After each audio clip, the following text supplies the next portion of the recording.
Starting. All attendees are in listen-only mode. Good afternoon, everyone. Thanks for joining our ILEX webinar. I'm Corinne Bonevite from the marketing team here at ILEX Group in London. Today on the West Lead Trainer, we'll take us through why best practice in project management is not enough. But before that, a few tips to ease your journey through this session. On the right-hand side of your screen in the control panel, you will see the question section. You can ask your question throughout the session, and Andy will answer those questions at the end of the webinar. You can also tweet them using the ILEX webinar hashtag. So type them in. We're eager to provide you the answer you are looking for. We have two upcoming events. One webinar in November, on November 10 and 11, on how to implement Brexit changes effectively. You have in the control panel, you have the link if you wish to register to this two session of webinar. We will also be exhibiting at Project Challenge in Olympia on October 11 and October 12. It's a good opportunity to come and meet us at Stand 80. If you want to stay informed of our upcoming events, you can also follow us on your preferred social media platform, Facebook, Twitter, or LinkedIn. This webinar is recorded and you will receive the replay by email. Last but not least, we love to hear your feedback, so please take a couple of minutes to fill the survey at the end of this session. Now, without any further ado, I'd like to introduce Andy West. Over to you. Thank you, Corinne. Hello, everybody. As the slide says, I'm Andy West. I'm a senior training consultant here at ILEX. I cover primarily project and change management skills. I've been involved in projects for quite a long time. Even before I was a trainer and I worked for ILEX, I was involved in projects. In fact, prior to joining ILEX, I was head of management development at a water company, a utility, and the last project I was involved with was actually implementing a structured project management method across the organization. And so this is kind of where this particular webinar has come from.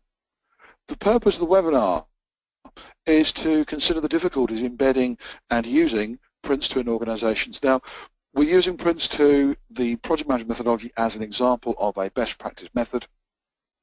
You might also apply exactly the same sorts of things I'm going to talk about to MSP, Managing Successful Programs, or MOP, Management Portfolios, or any of the other best practice methodologies that you may consider.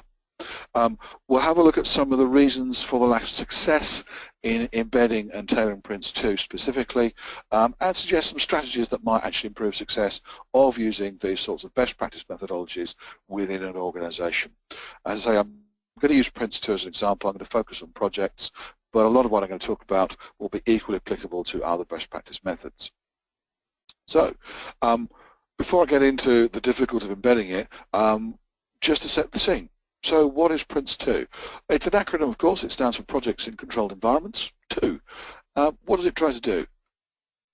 Well, it's a project management method. What it gives you is an integrated structure that allows you to manage any project of any size in any environment from start through to finish. It's made up of 4 elements: principles, themes, processes, and tailoring. The principles are the basic best practice idea. Guiding obligations. In fact, if the 7 principles are true of your project, you are in fact running a Prince2 project, even if you didn't think you were. The 7 themes, it says here the raw materials, the basic tools. Again, if you've run projects in any environment, you will have found that you're probably dealing with some, if not all, of those 7 themes. The 7 processes is the route map. How do I get to start and finish of a project? And I'll pick up tailoring in a second. The 7 principles, these are best practice ideals. These are the basic obligations for good project management. So, for example, in terms of the 7 principles, we have continued justification. Is there a good reason for doing this project? And if not, well, then we probably shouldn't be doing it. Leads into things like the business case. Learn from experience. Are we doing continuous improvement through the life of our project? Are we looking at what we're doing and improving what we're doing, and are we sharing that knowledge with our colleagues to ensure that all projects are getting better as we go through. Define roles and responsibilities. Because a project is a temporary structure, do people understand where they fit, what they're responsible for, who they report to, what they're accountable for, those sorts of things. Manage by stages. Break a project into manageable chunks. Now in Prince2, the smallest project is 2 stages, an initiation stage, essentially a planning stage, and then everything else. But it could be as many stages as you need. Next principle is manage by exception. Now this is actually quite an important one. This is about the appropriate use of expensive resources. We, in projects, always need a project owner. Now Prince2 will call that an executive, and they're part of a project board. You may call them a project sponsor or a senior responsible owner, and they're part of a steering group or a steering committee. But we have an ownership team. Now those are expensive people, expensive resources. We don't want them managing the day-to-day. So they need to delegate not just the task of delivering the project, the stages, but also some authority to do so. And as long as we're within that authority limit, then you need routine reporting. It's when we go outside of that, then we actually have to escalate the exception to the next higher authority. Similarly, as a project manager, you will delegate work to your team managers, your technical people, and you should delegate them some authority. You would want them to deal with the day-to-day small problems. It's only when they can't deal with those, or it's a bigger problem, that they should be escalating to you.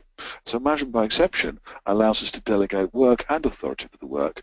Therefore, we have a way of controlling both routine work, routine reporting, and the non-routine, the exception process. The 6th principle is focus on the product. What Prince2 talks about is focusing on the final output. Is it clearly defined? Do we know what we're doing? And therefore, do we have a clear end to the project? And the simple thought process here is, if we know what we're supposed to be doing, it's much easier to work out, have we done it? If we start a project without a clearly defined endpoint, it's often just going to carry on, and therefore focus on product gives us this clear endpoint. The 7th principle is a repeat. It's tailored to suit the project environment. One of the things here, Prince2 is designed for any output, any size, and any environment. Therefore, to make Prince2 work, you have to tailor it. How big is this project? How mature is the organization? How mature is the team? How complex is the project? How big is the project? All of these sorts of things. And so the important point here is we're not trying to use all of Prince2 all of the time. It's about using it appropriately. And this is where we start to get the difficulties embedding and using Prince2 appropriately. As I said, the 7 themes, basic toolkit, the process model, the route map. Where are you in the project? What do you do? And where do you go next? And importantly, in Prince2, the process map allows us to link the principles, themes, and documentation. Where am I in the project? What do I do? What documents do I use to record where I'm at the moment and where I'm going next? So it starts to give us that kind of thought process to bring all these things together so we can actually understand where we are in a project. You can apply that to everything. Now, what does Prince2 not try and cover? What Prince2 doesn't try and cover is things like, well, what are you delivering? Where do you work? So you can use Prince2 for IT projects, construction projects, finance projects, organizational development things. And you have to add those specialist aspects to make sense of it.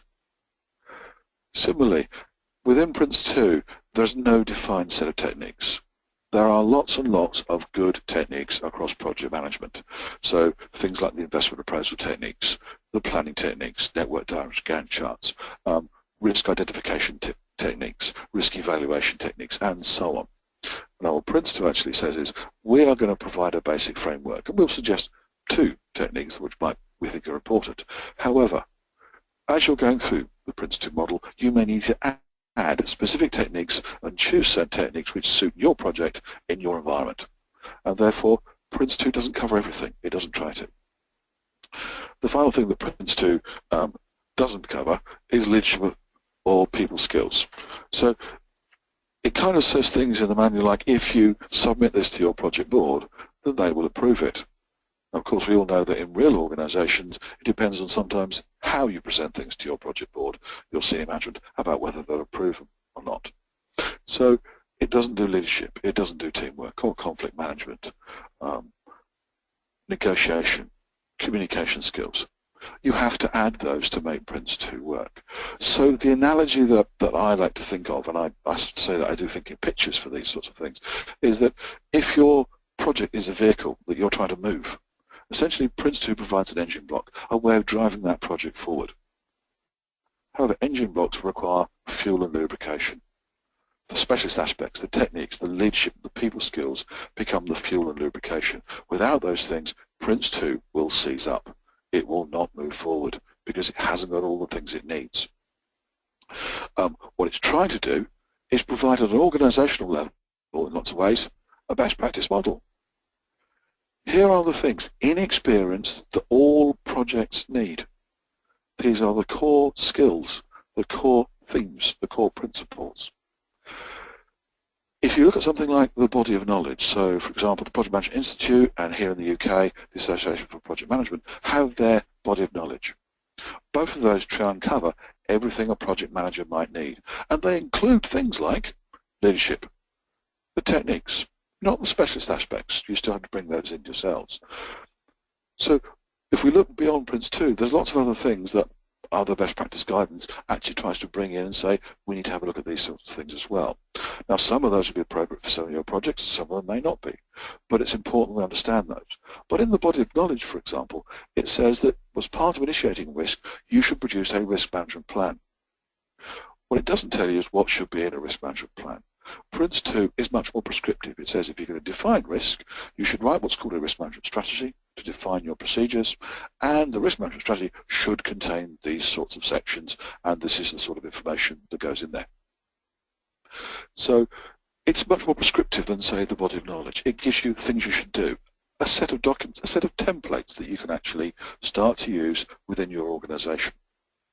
For those of you who are not familiar with our website, ilxgroup.com, in fact we have a download section. If you look at the Prince2 section on there, you can download a set of templates from Prince2 that cover standard use within a project.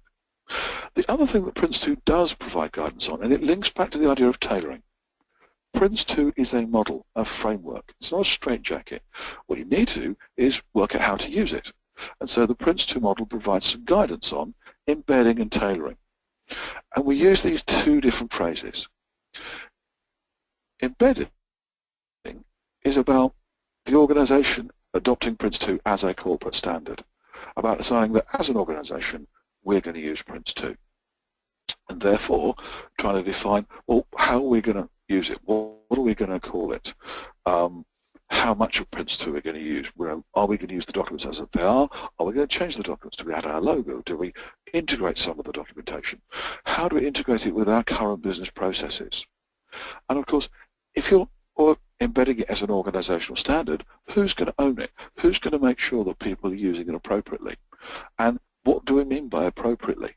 And how do we make sure that they're going to use it? So what training development is needed, and what tools do we wish to put in place to assist the use of those? So embedding essentially is that kind of adoption process.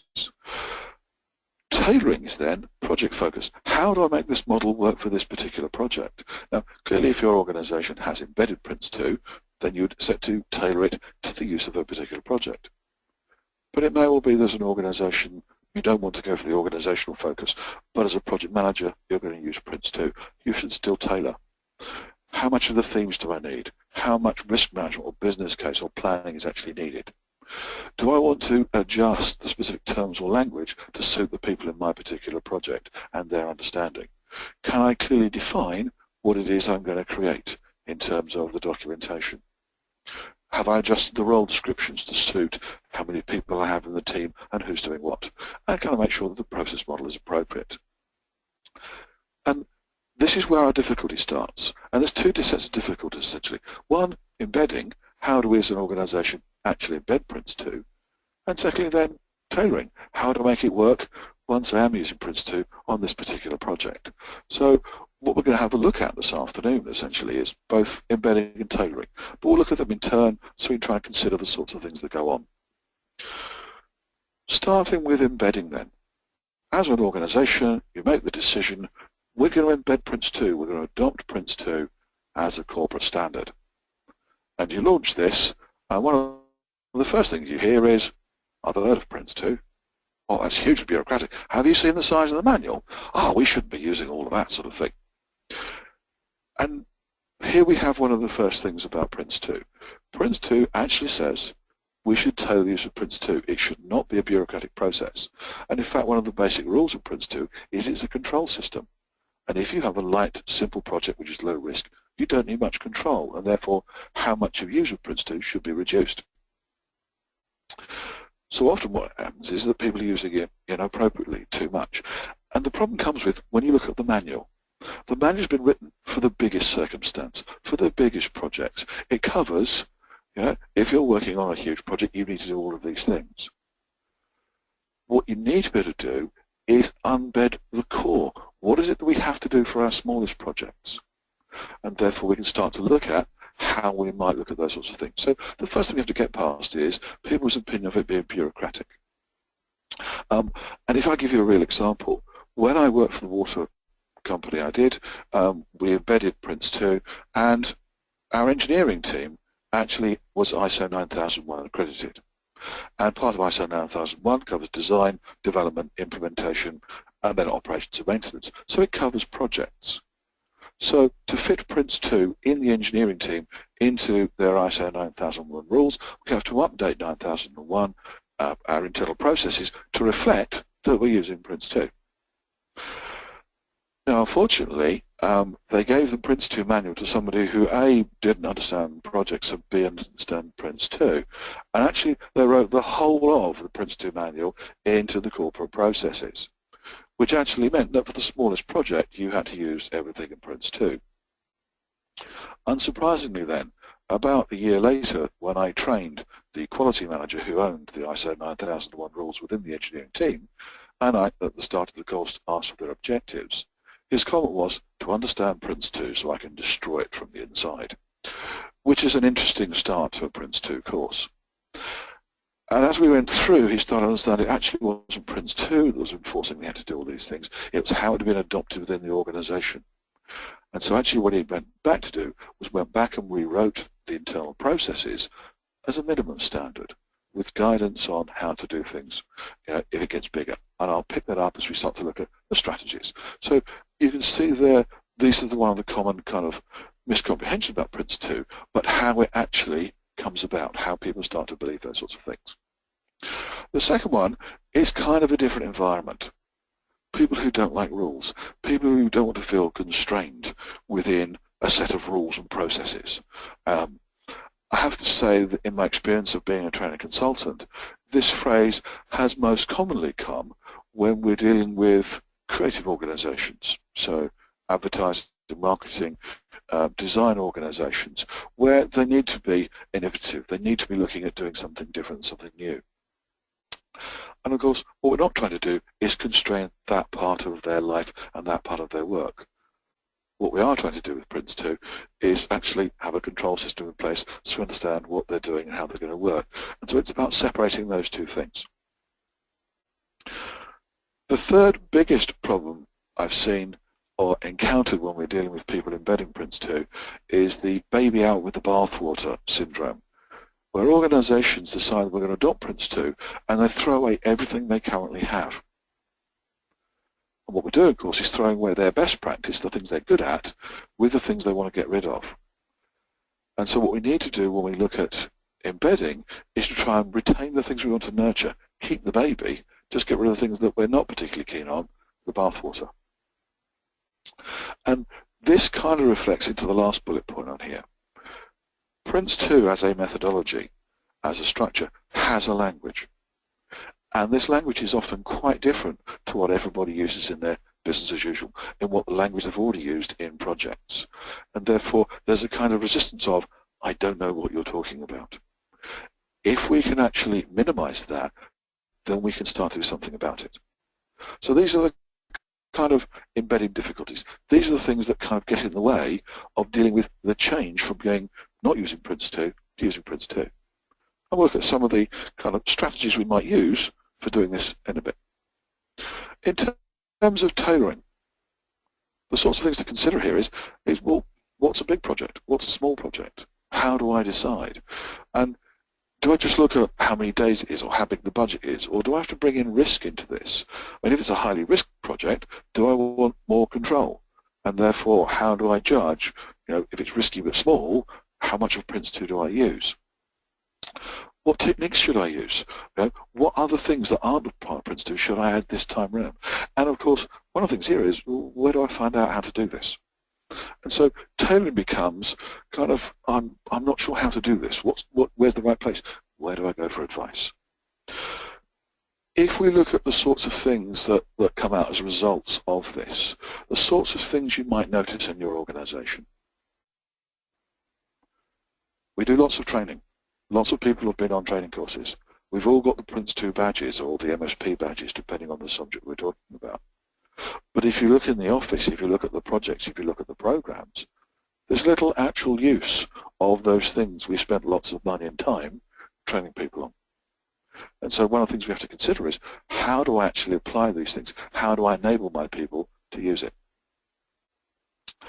The disaffected staff is people who have learned Prince2 or MSP and are now trying to use it, but they don't have the support or the commitment of others in their organization. I want to do this and I'm passing this report on, but the people I'm talking to either A, don't understand how I'm doing it or why I'm talking about these things, or don't want to do those. One of the most common things we see here comes from senior management, because if you want to change how you do projects, this is a change in the organization. This needs an owner, a project executive, a project sponsor, somebody who's going to commit and support this change to make it happen. And so the reality here is, if you want to adopt Prince2 and change how you manage projects, it's not enough to train your project staff. You also have to train and educate your senior management, the rest of the organization. Do we understand what this paperwork is, what this language is, how we're going to do it? If not, then the project manager may try to implement things which everybody rejects. I don't want to do that, which can come back to, I've heard this bureaucratic and therefore I don't want to play along. The third bullet point here is the kind of poor control, which is, because we haven't adopted the best practice model, we don't have appropriate control mechanisms in place. And therefore, to give our senior management confidence in what's going on, they have to get more involved in projects. One of the classic symptoms of this is the project review day, the monthly project review day, where the project manager walks in with every piece of information about the project and goes through it line by line. And the senior management's role is to try and pick holes in what's going on and ask lots of very awkward, very, very detailed questions about things that often they don't know about or don't need to know about. For this kind of event, it takes a couple of days to get ready for it and a couple of days to recover afterwards. And therefore you're losing a chunk of your month to this report. And what we have here essentially is senior management being involved at an inappropriate level, essentially micromanaging. So we're going to consider how we might try to deal with those sorts of things. My last bullet point here, I have to say, I have in fact borrowed from the Prince2 manual. It talks about this. Heroic project management is where we leap into a project with little planning, little documentation, little control systems, and essentially we run from crisis to a crisis, solving the crisis, looking like the hero as I slay dragon after dragon. It looks incredibly impressive, but it's very stressful, and it does mean that the project isn't progressing smoothly. It's lurching from one crisis to another, and the hero comes in to resolve those sorts of things. The far end of the scale is robotic project management, where somebody looks at Prince2 and says, I'll use all of it. And rather than thinking about, is it really necessary, it just applies everything. One of the common drivers of this, if you like, robotic project management is a blame culture. If people want to avoid a blame culture, if they do everything that's in the process, everything that's in the manual, then they can't be accused of it being their fault because they did everything by the book.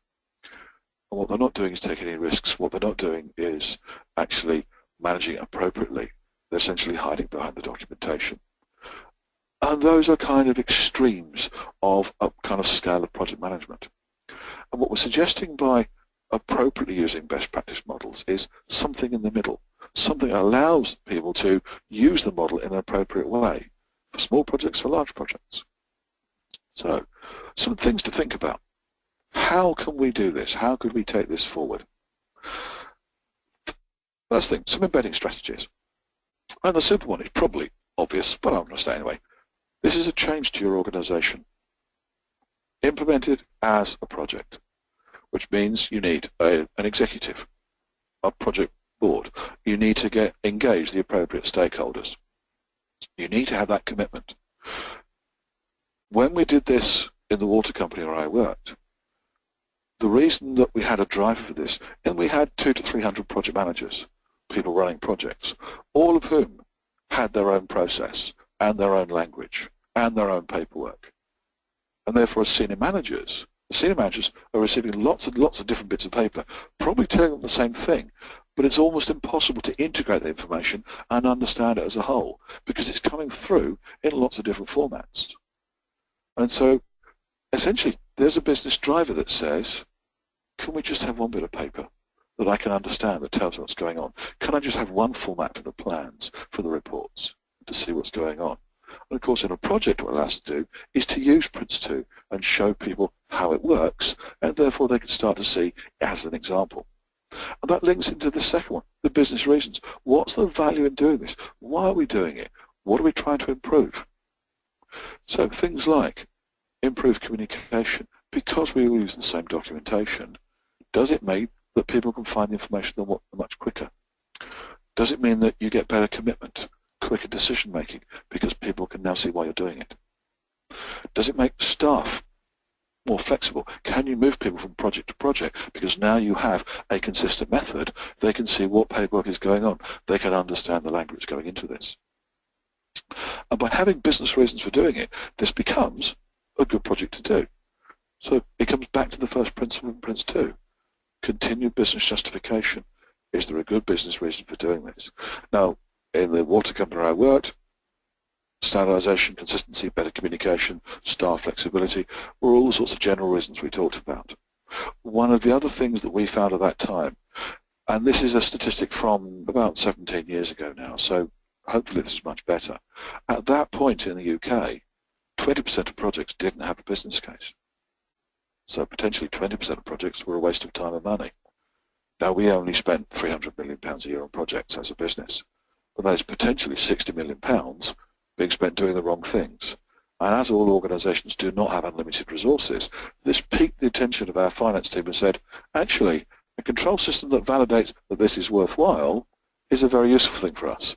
There is a good business driver for doing this, as well as standardization and consistency. It gives us control over where are we spending our money, which is kind of important for all organizations. The third point, retain the current language. This is a particular point that I think is crucial. Language in organizations has grown up through your culture. You call things what you do because this is what's always been called in the organization. If you adopt Prince2 and it has an alien language, this becomes a resistance point. You're not talking the same language as me. This also comes down to things like documentation. If you have some existing documentation, then why not keep the title? Why not just change the content? This way, what you're actually starting to do is essentially introduction by stealth. What you do is you take the current document and you improve it using the best practice model. If you want a good example of this, we were working with an organization, and at the start of the project you produce something called the high-level terms of reference, the HL-TOR. Brilliant. In Prince2's term, this is what's called a project brief. In their high-level terms of reference, it missed a number of important things. Constraints. What limits are there on this particular project? Risks. What uncertainty is there?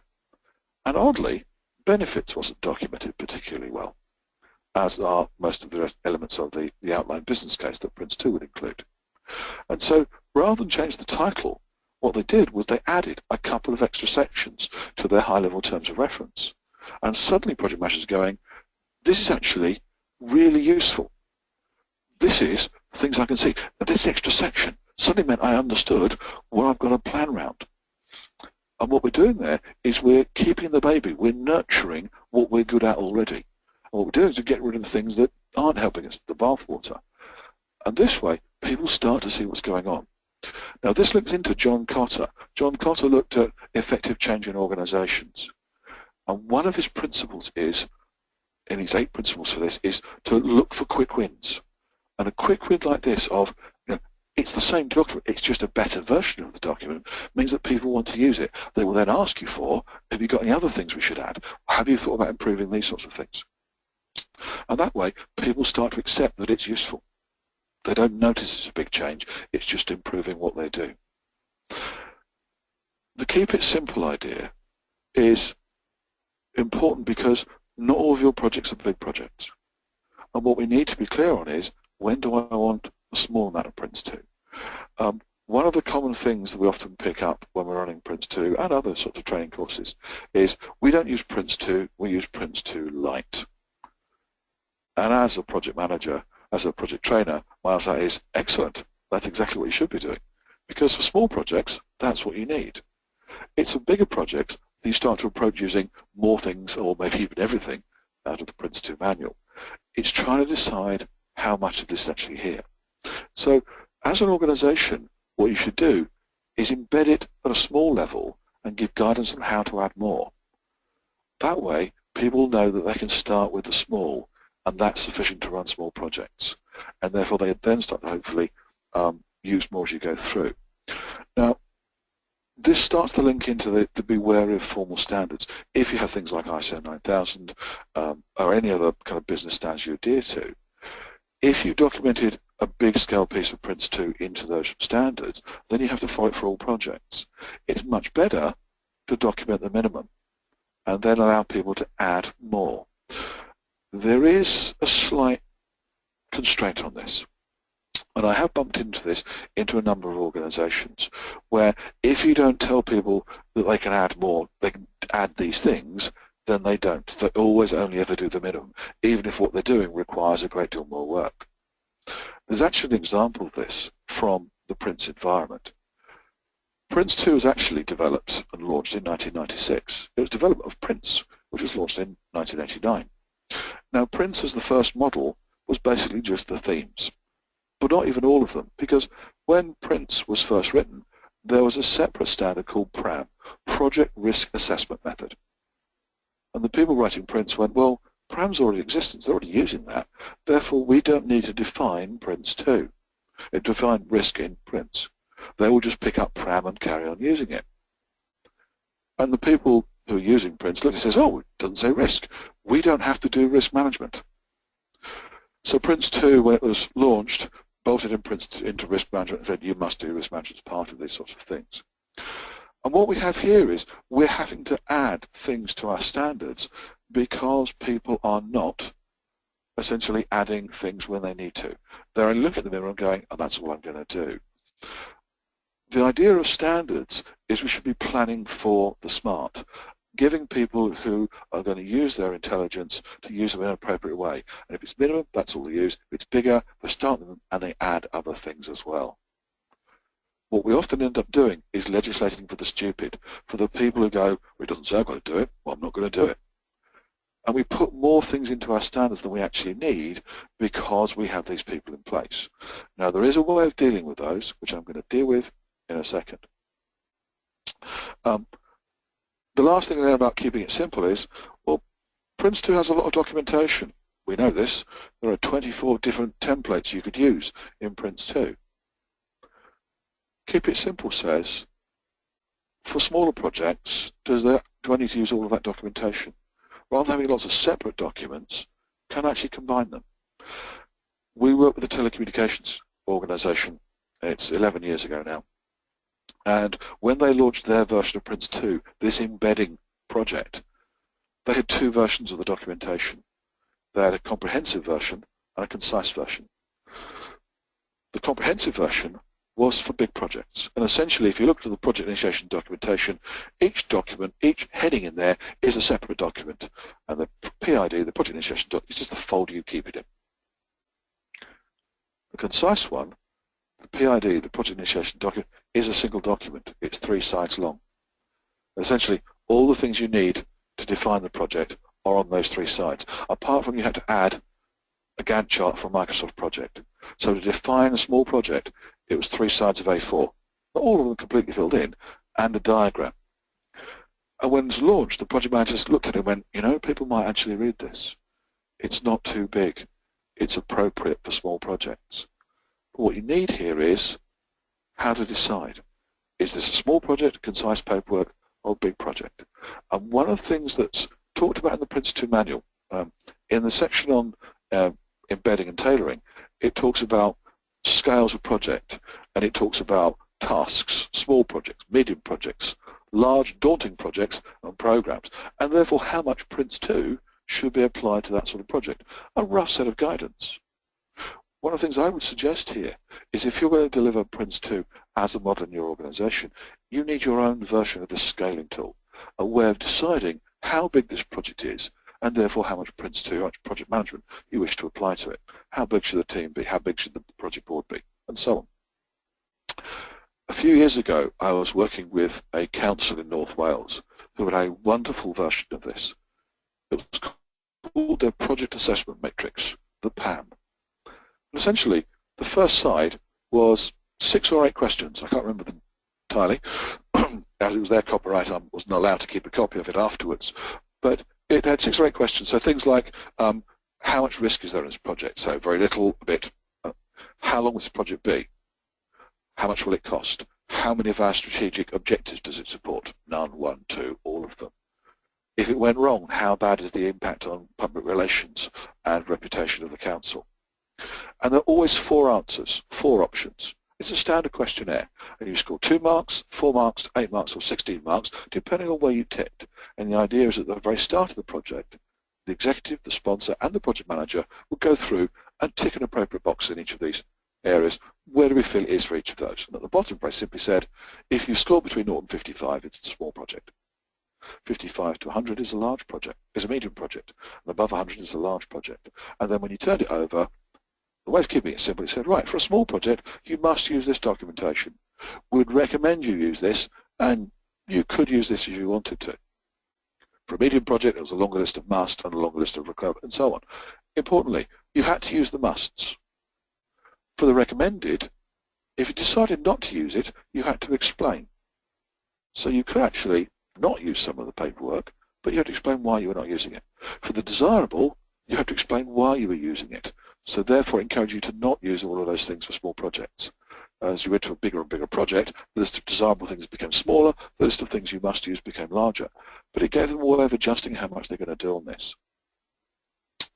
And as a last thought on this is sometimes people don't like the full formal process. What they want is something they can understand for the smallest projects.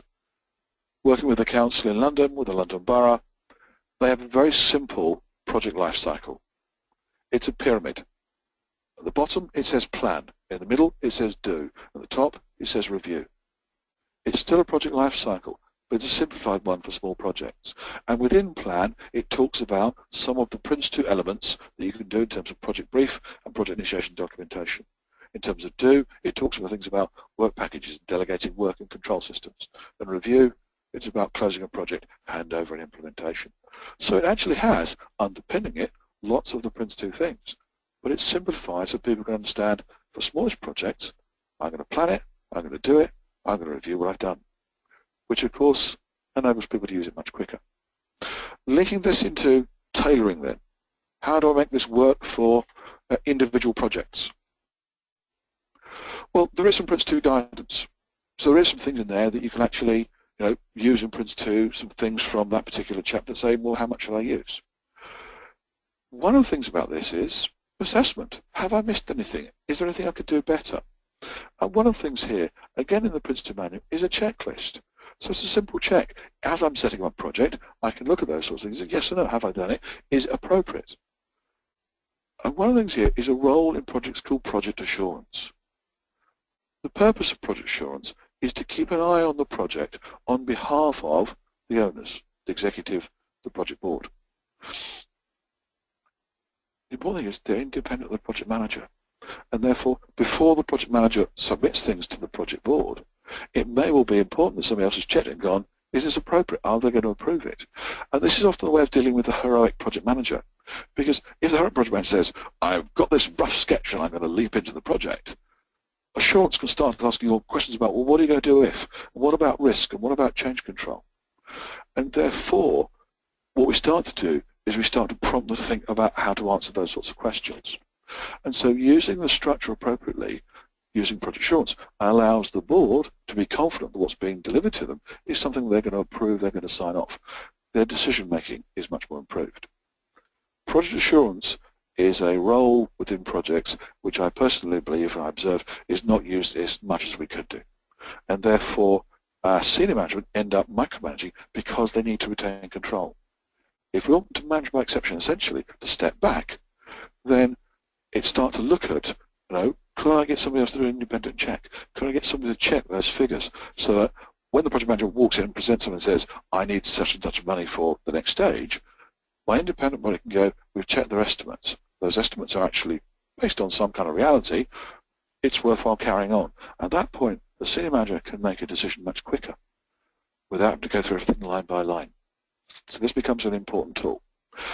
And the third one here is we can only tailor appropriately if we learn from experience and if we share that knowledge. So part of the role of assurance is not to check and tell you you've done it wrong. It provides guidance on how much might be appropriate.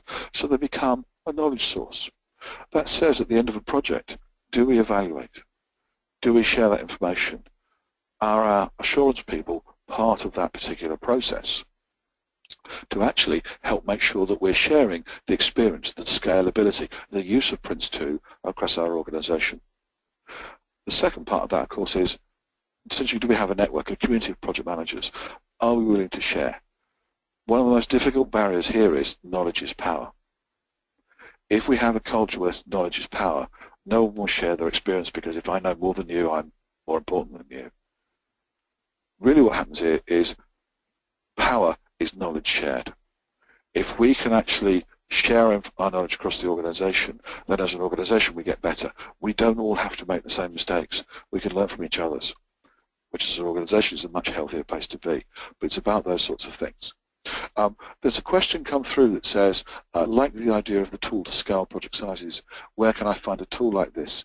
One of the things, if you have a look in the Prince2 manual, in chapter 19, there is a section about scaling projects, and it gives a rough guide of the table.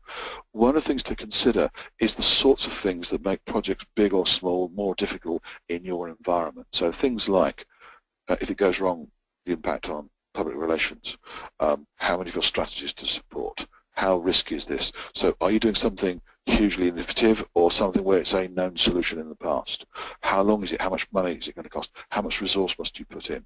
Are you using external suppliers? So if you use those sorts of things as a kind of rough checklist, those 7 things to think about there, what you start to look at is, well, how do I grade those in our organization? It's again, it's an experiential thing. Knowledge. If you've got project managers who've run these sorts of projects, they can start to tell you, using one supplier, using all internal people is less risky than using one. Using 2 or more is better. Using 6 or 7 is horrible. And suddenly we have a way of grading those and scoring them, and therefore we could build a scoring system. The most effective ones here are about organization. How do we do it around here? What works for us as an organization? So our tailoring strategies are all about trying to make sure that we share this so that we can all do it better. And therefore the evaluation at the end of the project becomes kind of crucial. So the thought about this is that when we look at putting in the best practice model, I'm using Prince2 as an example. Prince2 isn't project management, and project management isn't just Prince2. You've got to add a lot of other things. And a big chunk of this is a common sense application, things that help me decide how much of this I actually need. This is about organizational experience. This is about organizational knowledge. And if we can do that, then we can kind of plan for the smart rather than legislate for the stupid.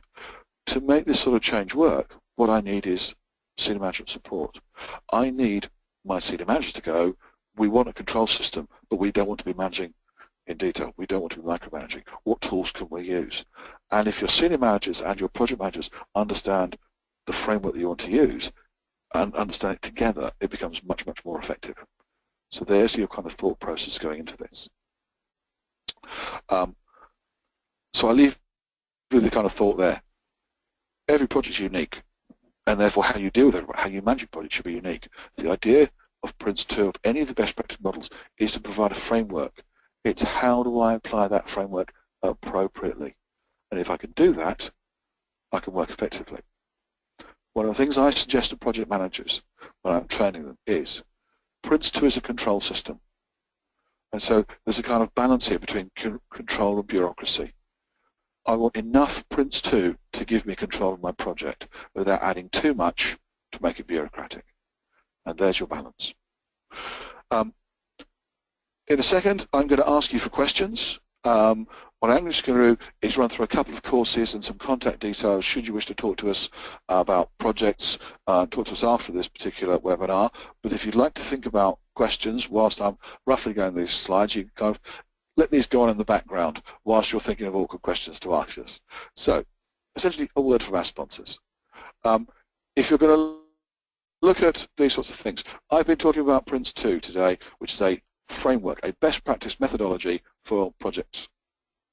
If you're going to look at things like programs, then it will be something like MSP, Managing Successful Programs. If you're looking at portfolios, the collection of all of this work, again, Management Portfolios is available as well. The Program and Project Sponsorship course is aimed at senior management. This course is aimed at providing an overview of the sponsorship role so they understand what they need to commit to, what they need to understand, without drilling down to all the management detail of a project or a program. So it provides a useful way of essentially upskilling your senior management. The third one on there, the APM Project Management Qualification, essentially is the broader syllabus. I mentioned it at the start of the talk, the start of the webinar. A body of knowledge covers everything a project manager might need.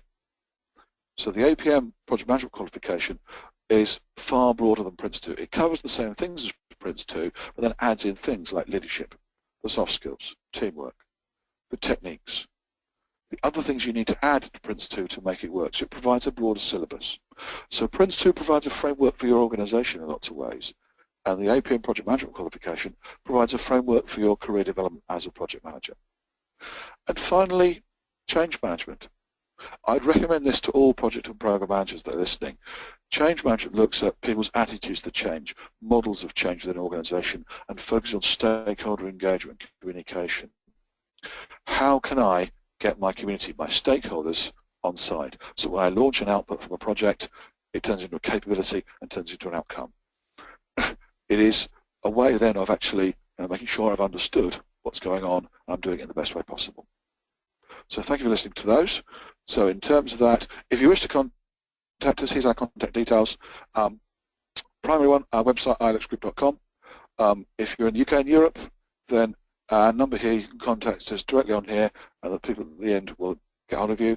So it's +44 01270 611 600. Two individuals there. If you're doing individuals, you're looking for training for yourself. If you talk to Nadia, if you look at corporate inquiries, training for your organisation, if you talk to Paula, both of those will try and help you. If you're in Australia, if you contact Cheryl on the number shown there, then she'll be help you with those sorts of inquiries in there. So in terms of questions, I'm getting a few through, so I'm just having a look at what I've got. The first one says, do I have to be Prince2 qualified to be an effective project manager? And the simple answer is no. Effective project managers are people who can take the elements, the inputs from a project, can plan them appropriately, can delegate, control the day-to-day, and keep the project going and deliver a project at the end. And it may well be that you can do that intuitively without any formal qualifications. And in fact, before things like Prince2 and the APM qualifications, people were still good project managers. These are there to help make sure you have that kind of knowledge. So if you want consistency of your organization, Prince2 helps you understand the language, the documentation that all you and the rest of your organization are actually using. Something like the APM body of knowledge would also look at that broader skills and techniques. So I would suggest for personal development, Prince2 gives you a good framework. The APM body of knowledge will give you the other things you might have a look at to be a broader skilled project manager. Effectiveness is about applying on a day-to-day basis. So good luck with that. Next question. I'm a senior manager who oversees country offices, is it useful to do Prince2? It depends simply, as a senior manager, on the level you're getting involved in. I would suggest if you are going to do Prince2, you wouldn't need to be a Prince2 practitioner. You might find the foundation is useful background knowledge. You may find the program and project sponsorship course provides sufficient information to allow you to answer those sorts of questions. It does depend on how you're getting involved. If you're going to be on a project board, essentially a project sponsor or a project executive, that may be more appropriate. There is an alternative version of the Prince2 manual, which is just directing successful projects, which is aimed at senior managers. Without going into the detail, it looks at what you need to know as a senior manager. So there's a couple of things you can look at in terms of courses, but also there's some documentation. Again, if you look at our website, they should be able to help you with those.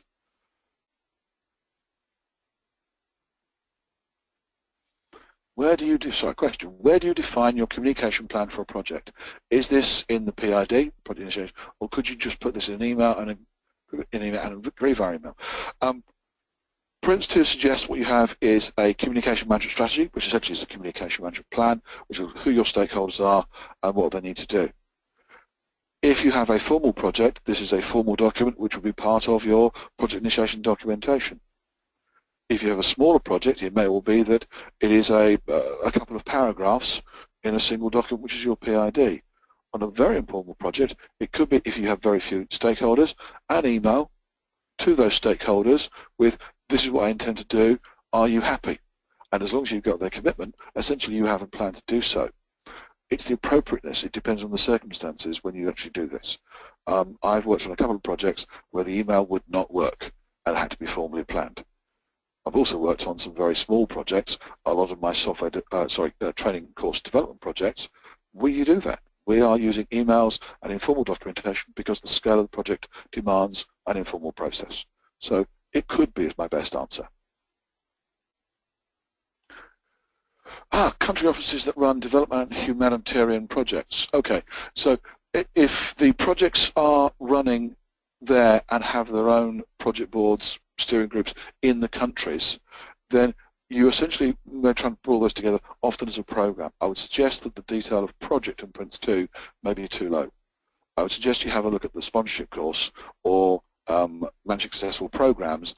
Again, perhaps only the foundation. You wouldn't be running the program, but you may well be trying to manage it at a higher level. I would suggest you look at those rather than the detail of Prince2 if those things are happening in those individual countries. So hopefully that's a good addition to that answer.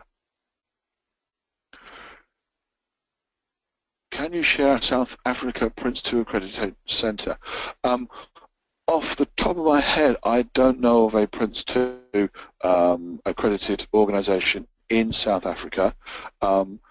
We do actually have contacts, trainers based around the world who we use as associates to run courses on behalf of us. So if you talk to us, we may be able to support that. I know a couple of my colleagues have been to South Africa and other African countries in the last 8 months or so to run courses, so we can help you with those sorts of things.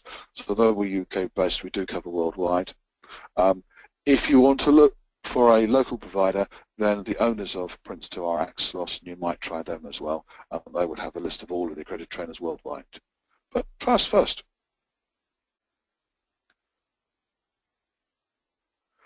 Prince2 is 20 years old. Is there any movement towards a Prince3, or is current model still considered fit for use? Interestingly, Prince2 is a best practice model. It was launched in 1996 and has been upgraded 2000, 2002, 2005, 2009. There is a project at the moment reviewing it and looking at the next upgrade. So Prince2 remains the title, but it is a best practice model that is reviewed and maintained in line with learning across the world, essentially. So things are fed into it to keep it up to date. So the idea of Prince2 is that it's when it incorporated the process model as well as just the themes and incorporated the principles. So they won't move to Prince3 because that business model of principles, themes and processes is still valid. So it's not a static model. It hasn't been the same for 20 years. It is upgraded as people go. So there's a project at the moment by the owners, Axelos, to upgrade it and to bring in the latest experience from lots of different organisations about that. So to that end, 18 months ago, Prince2 Agile which is how Prince2 works in an agile environment, was in fact launched so that you can actually link Prince2 to the agile development techniques that are used in both IT and non-IT projects now. So it is not a static model as they go through.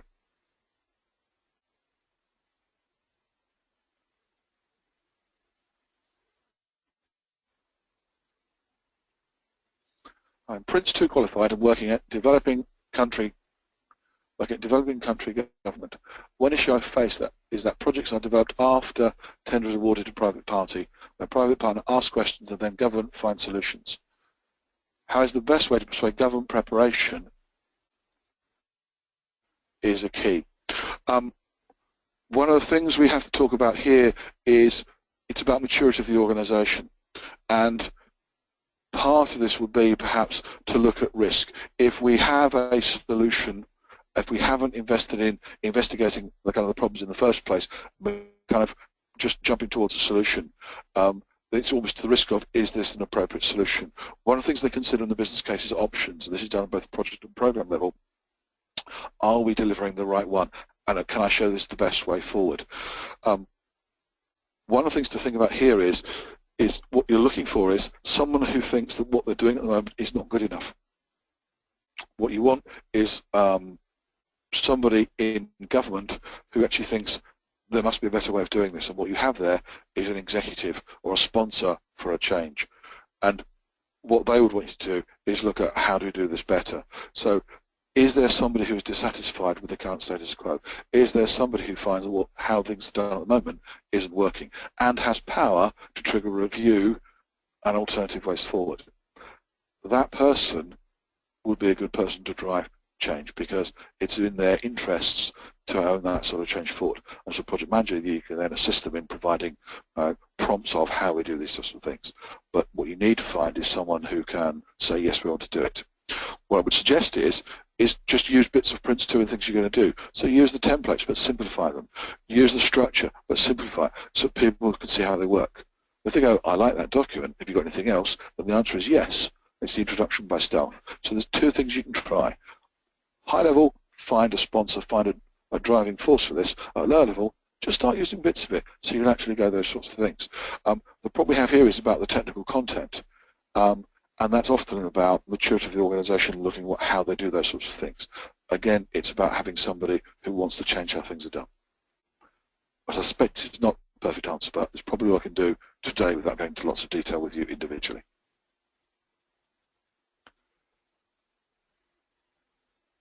I don't get the concept of the owner or the sponsor. Can the author of a project also be the project manager and also the owner? When we look at projects, both in body of knowledge, kind of best practice from the Association of Project Management and Prince2, they suggest the separation between the owner of the project, the person who makes the decision on the project, and the person who runs the day-to-day. There is an assumption that the person who triggers the project is often seen in manager. They have some authority to trigger a change in the organisation. And as such, they'll be far more expensive if they ran the day-to-day of a project. We're looking for somebody at a lower level who can then run the day-to-day and look after the detail on behalf of them. So when we look at most models for project management, there is a separation between project owner or sponsor or executive and project manager. Now, if you're looking at a single-person business, then essentially you're all those sorts of things and you're doing change because you're the person making the change, and the lines become blurred because of the nature of the organisation. So one of the things is we have the model, and it is about tailoring that particular model. So if you work in a very small organisation where it is your business, or essentially you're the single person who owns the business, and you're the person who's got to do the changes, then you are both. But it's then to separate. There are decision points where essentially you're saying, yes or no, let's go forward, and there's running the day-to-day. You may not need very much project management because it's a very informal process. You're doing all of those sorts of things. But I'd suggest that would be that kind of unique environment. Other than that, it's trying to separate the levels. It's the appropriate use of expensive resources. If you have a look at both the body of knowledge and look under sponsorship in there, or look at Prince2, look under the role of the executive, they both explain those far better than I can do in this particular environment. But that would be the kind of thought process. Now, as a project manager, you may be the trigger of a project, but what you might need is someone to be in charge of it and essentially to be the figurehead for it. And that may be what your owner, your sponsor, is going to be. It's the figurehead for the project. while you do all the work for them. Question, can I use Prince2 templates for any of my projects? Well, the simple answer is yes. Because although Prince2 is a methodology and it will tell you, here's the documents that we're going to talk about, as long as the language fits with your organization, the people you're working with understand the language, then the templates can be used on any project, whether it's Prince2 or not. All they'll give you is a structure.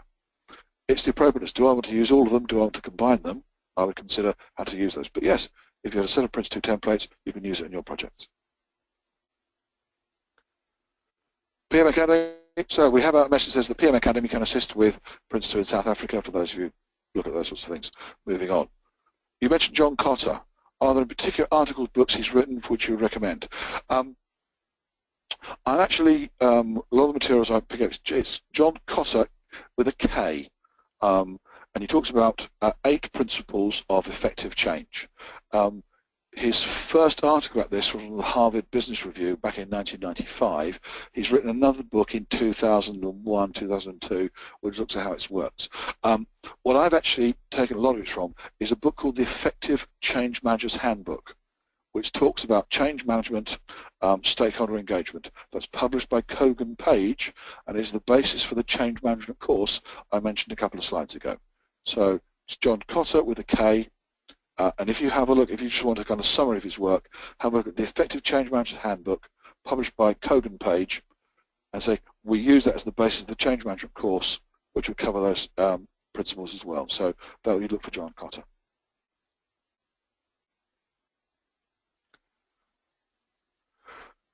Question, is it important to keep your Prince2 practitioner up to date, as in when your 5 years is expired, you need to do the exam again?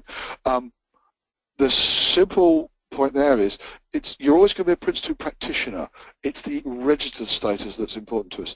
The registered status is that the exam board, AXELOS, say that because you've come back and maintained your accreditation, that you still know how to apply Prince2 in an appropriate way.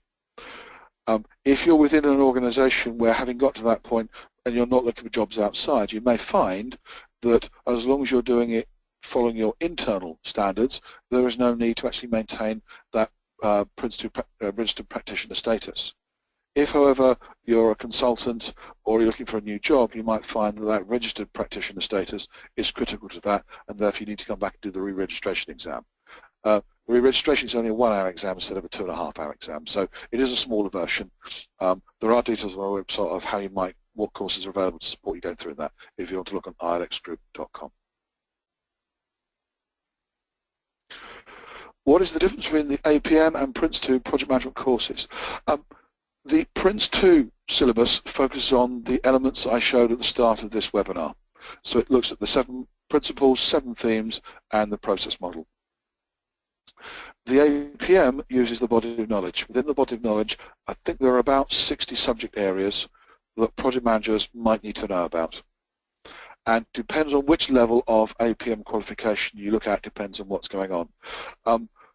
The most common one is what's called the APM Project Management Qualification, or PMQ, and that covers 40 subjects out of the body of knowledge, roughly 40 subjects out of the body of knowledge. Of those 40 subjects, Prince2 is about 11 or 12 of them. So there is an overlap. The APM project courses cover far more than Prince2 tries to. If you hold Prince2 practitioner, there is a shortened version of the APM course which gives you credit for your Prince2 practitioner and allows you to fill in the other gaps, the leadership, the techniques, the other things you need to understand, health and safety, environmental concerns, the broader context. So the APM looks at that broader context of project management and covers all those things that Prince2 doesn't try to. Next question. How would you decide if you will use Prince2 or Agile for a project? Great presentation. Thank you very much for your compliments. Prince2 is a project management methodology. Agile, if you're using in projects, Agile is a product development methodology, and therefore you might use Prince2 at the top to manage and Agile at the bottom to develop. And the purpose of the Prince2 Agile was to provide a bridge between those two methodologies so that you can manage your technical work in an agile way, but still use the Prince2 methodology. Prince2 itself, as a program control system, is completely compliant with the agile development processes. and it's the agile development processes are clearly the way that work is moving towards the future, and then Prince2, you can use that as a control system above. So your decision is do I want to build things using an agile methodology or a more traditional kind of waterfall methodology? And in both of those circumstances, you use Prince2 above it to keep control. That's the last of our questions so far.